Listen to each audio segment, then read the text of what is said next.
Welcome here. We're Dallas and Jill, photographers and filmmakers from beautiful Alberta, Canada, and today we're going to be talking about our top 6 tips to improve your photo game. Know your subject. It's something that takes a little bit of just training your eye to see. Our eyes kind of focus on the subject really easy, whereas a camera will see everything. And so in this photo, you have it's kind of almost a we've arrived photo, just quick take a snapshot, not thinking at all about any of the surroundings, what's in your shot. It's going, is the car the subject? Is the person the subject? Is the sign the subject? And looking at it, you kind of think it's the person, but the reality is there's a lot of noise distracting your eye so that it wants you to look at it. I mean, the car is the closest to the camera, so that kind of draws your eye. Then the sign, even though it's further away, it's very bright orange and bold in color, so it also demands your eye, and it just creates this very disunified image. And so just something simple as far as just making sure you are clear on your subject. That can be done really easy just by simply zooming up and snapping a photo of the subject, isolating them. This is one of those reasons why like 70 to 200 lenses and shooting on a shallow aperture are so popular, because it's very easy to isolate the subject and create this beautiful image where the background is out of focus and the subject is clear in the foreground, and it's just really obvious who the subject is. So yes, know your subject, watch what's in the image. They say that as a painter adds things to the image, a photographer takes things away. So make sure that you look at your image and you take away any of the things that are really distracting your eye in the image so that you can have a very focused, very just unified image. Get creative with your angles. Don't just get lazy and use the zoom lens, pop out of your car and take the picture that's, zoom all the way back, take the picture that's right there, call that good, move on. If somebody's far away, zoom in. There are so many more angles than that, and angles can tell a story. Angles can make things more flattering. They can accentuate things, and they can hide things. They can make things smaller. They can make things feel more realistic, or they can caricaturize things. So, experiment, get down low, shoot from up high if you want things to be a little bit more flattering on a face. If you're shooting pictures of a kid, get down or really exaggerate it and shoot straight down. Don't be lazy with your angles. Try lots of different angles and start to try and notice what they are doing in your picture. And then once you start to notice what they're doing, try and actually work with that. Try to think about what angle would make this picture better, and then try things. Learn to see the light. This again is something that often can be overlooked, and we just tend to go, oh, it's a nice background, and we just start snapping photos. If you're just shooting with the sun straight onto your subject, it ends up making your subject look very flat. And it also, if your subject is a person, it also makes them so they're very squinty and it's hard for them to see. It's not a very enjoyable experience. If you turn them so that they're 90 degrees from the sun, this can often make really unflattering shadows. And you'll see in this one, there's a very harsh shadow from Dallas's hat.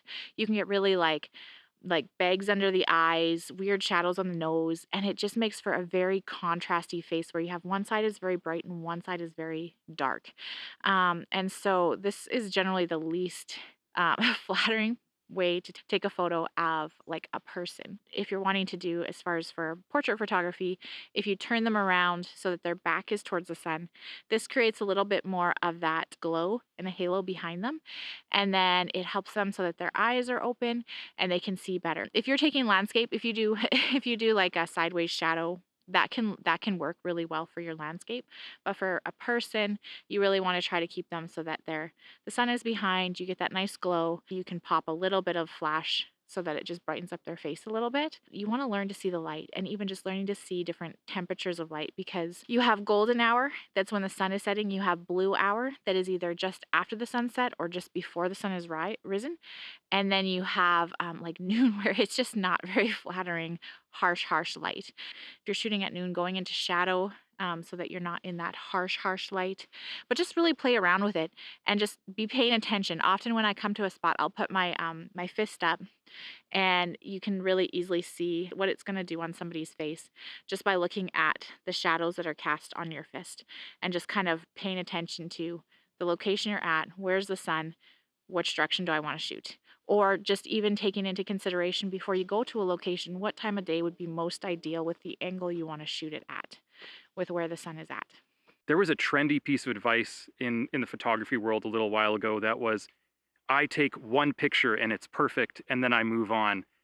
I don't agree with that at all. If you want to be a better photographer, take more pictures, whether that's when you're out taking pictures, like on a shoot, or when you're on a walk, or finding more opportunities in your week or in your year to take more pictures. You're not going to get better unless you take more pictures. And when you are taking pictures, you need to take even more pictures, because the next amazing picture is probably the next one that you didn't take yet. I remember listening to a motivational speaker from National Geographic at one point, and he talked about how he went to the Alps in Switzerland and was taking pictures, I think, for like a week. And he wasn't really happy with any picture he took. And he had a couple hours before he got to the airport, and he would go back home, and he decided, I'll take one last trek up to the top of the mountain. And up at the top of the mountain, that morning, the flowers had bloomed. And he took the picture, and that was the picture that was the best picture of the trip and one of the best pictures of his career. And he could have just gone home, but instead he decided he was going to take one more picture. So take more pictures, have more to choose from, and you'll find that not only are you getting better practice, but oftentimes when you went a little bit further, when you took one more picture, that's where the better picture is. And then you also really want to think about depth. And this can be a really fun thing to start adding into your image once you kind of really got some of the other tips down, some of the more basic tips. Learning to see depth. This can be really simple things as far as just adding a little bit into your foreground that kind of muddies the image, but it's not in focus, right? So it's out of focus and then your subject is in focus. And it really just helps to create this depth within your image, because we see the depth when we're looking at it as our eye sees the 3D. But when you take a photo, it's a 2D image now. And so adding that depth really makes it feel like it has more life. You can put something in the foreground to kind of add that depth that's blurry, out of focus, because it draws your eye through and helps to give that 3D depth. Paths, you'll see it often like things like train tracks add really good depth. That can create a lot of depth. Getting down lower with those lines can even create more depth, because it just draws your eye down those lines to your subject. Or even just like repetition of things into your line, like for instance trees. If you put your subject at a further tree and you have trees, that repetition of the trees coming out, that can add depth into your image as well. Really makes your image have so much more visual interest and just feels more like reality of the way you actually saw it when you were there. Put in the extra effort. So sometimes the better picture is going to be if you were up on top of a hill, or if you were laying down in the snow. And we can, as humans, go, is it really worth it? If you want good pictures, yes, it is. So put in the extra effort, get uncomfortable, find the different angle, try lots of different things, experiment. Put time and effort into finding the not so obvious shot. There's a shot from Peggy's Cove in Eastern Canada that I took, and every other tourist who's ever been there takes, and they all take it because it's obvious. But the really good photos are the ones that are not so obvious, where somebody went off the beaten trail, went off the beaten track, and found something that's unique and different. Another way to put in more effort is to ask your model to actually change their pose. This can be difficult for us as we're getting used to working with people in photography, to actually ask them to adjust things. We like to get focused on our camera and hide behind it, but we actually need to ask, hey, can you just shift slightly? Can you move to the side so that sign isn't sticking out of your head? Can you just turn a little bit? Can you tilt your head? Things like that will make a huge difference. If there's something in the way, sometimes it means you actually have to move something, or get a stick out of the way, knock down a little bit of something, move a water bottle out of the shot.